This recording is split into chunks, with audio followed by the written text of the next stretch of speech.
Click করার জন্য আপনাদেরকে জানাই অসংখ্য ধন্যবাদ। আপনারা দেখছেন আপনাদের প্রিয় YouTube channel West Bengal DA salary. West বেঙ্গলের ডিএর আপডেট এবং বেতন বৃদ্ধির আপডেট প্রতিদিনের জন্য পাবেন, তাই অবশ্যই চ্যানেলের সাথে থাকুন। চ্যানেলটিকে সাবস্ক্রাইব করে পাশে থাকা বেল আইকনটিতে প্রেস করে রাখুন পরবর্তী লেটেস্ট আপডেট পাওয়ার জন্য। দেখতেই পাচ্ছেন ইতিমধ্যেই গরমের ছুটি পড়ে গিয়েছে, সকলেই জানেন। দুটি স্কুল বাদে কিন্তু সব স্কুলেই কিন্তু গরমের ছুটি দেওয়া হয়েছে।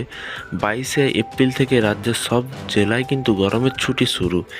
এই দুটি জেলা বাদে কোন দুটি জেলার কথা বলা হয়েছে এবং কতদিন থাকবে ছুটি, আর এসএসসি নিয়ে কী আপডেট আছে এবং সরকারি কর্মচারীদের ডিএ নিয়ে কী আপডেট আছে, সমস্ত কিছু ভিডিওটিতে কিন্তু আলোচনা করা হয়েছে। ভিডিওটি সম্পূর্ণ দেখবেন।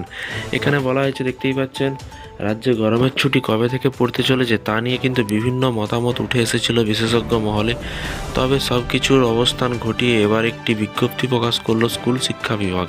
পশ্চিমবঙ্গ মধ্যশিক্ষা পর্ষদ এই বিজ্ঞপ্তিতে জানানো হয়েছে, পশ্চিমবঙ্গ সরকারের অধীনস্থ সমস্ত শিক্ষিত স্কুলগুলোতে কিন্তু আগামীকাল অর্থাৎ সোমবার 22শে এপ্রিল থেকে কিন্তু গরমের ছুটি পড়তে চলেছে। মূলত রাজ্যের বিরাজমান তাপপ্রবাহের পরিস্থিতির কথা বিবেচনা করেই কিন্তু গ্রীষ্মকালীন ছুটি এগিয়ে আনার সিদ্ধান্ত নিয়েছে পর্ষদ। তবে রাজ্যের সমস্ত জেলাতে গরমের ছুটি পড়লেও দার্জিলিং, কালিম্পং জেলায় কিন্তু পাহাড়ি এলাকায় কিন্তু অবস্থিত স্কুলগুলোকে কিন্তু কোনো ছুটি দেয়নি কিন্তু পর্ষদ।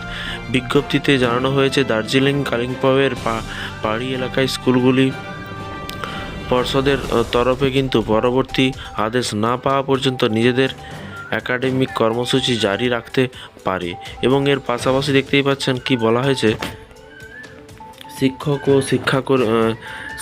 ও অশিক্ষক কর্মীদেরকেও কিন্তু গরমের ছুটি দেওয়া হবে বলে কিন্তু জানানো হয়েছে ওই নোটিশে।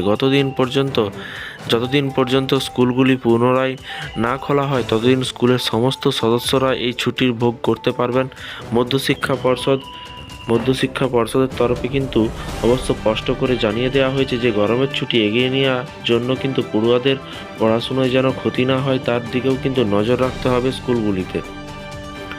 প্রশাসনিক নির্দেশিকায় বলা হয়েছে, স্কুল খোলার পর কিন্তু সংশ্লিষ্ট স্কুলের শিক্ষক এবং শিক্ষাকর্মীদের ছাত্রছাত্রীদের জন্য অতিরিক্ত ক্লাসের বন্দোবস্ত করতে হবে। সরকার অনুদানপ্রাপ্ত স্কুলগুলোকে কিন্তু সাধারণভাবে প্রতি বছর 9 মে থেকে 20 মে অবধি কিন্তু গরমের ছুটি দেওয়া হয়ে থাকে। তবে এবার সেই সিদ্ধান্তের বদল আনা হয়েছে। শিক্ষা দপ্তর জানিয়েছে, এই সময় পর্বে বিশেষ কোনো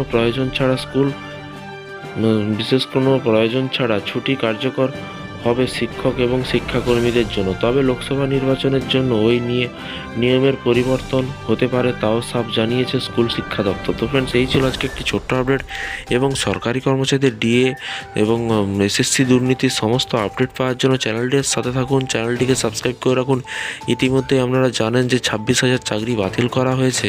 2016 প্যানেলে যে 26,000 চাকরি নিয়োগ করা হয়েছিল দুর্নীতিগতভাবে, সিবিআই ইডি করার পরে কিন্তু জানা গেছে যে অনেক তার মধ্যেও কিছু মেরিট যারা 26,000ও তো তারা তো তার মধ্যে হয়তো কিছু তো ভালো আছে, তাদের জন্যই কিন্তু বড় জিনিস। কারণ যারা ন্যায্যভাবে চাকরি পেয়েছে তাদের চাকরি ফেরানোর জন্য সংগ্রামী যৌথ মঞ্চ লাগাতার আন্দোলন, ধর্মঘট বিভিন্ন রকম করতে চলেছে। দেখা যাক সুপ্রিম কোর্ট কী বলে, এবং আপনাদের মতামত নিচে কমেন্ট বক্সে কমেন্ট করে জানাবেন। এবং সংগ্রামী যৌথ মঞ্চের প্রতিদিনের আপডেট পেতে চ্যানেলটিকে ফলো করে পাশে থাকা বেল আইকনটিতে প্রেস করে রাখতে ভুলবেন না। ভালো থাকবেন, সুস্থ থাকবেন এবং নিজের খেয়াল রাখবেন। থ্যাংক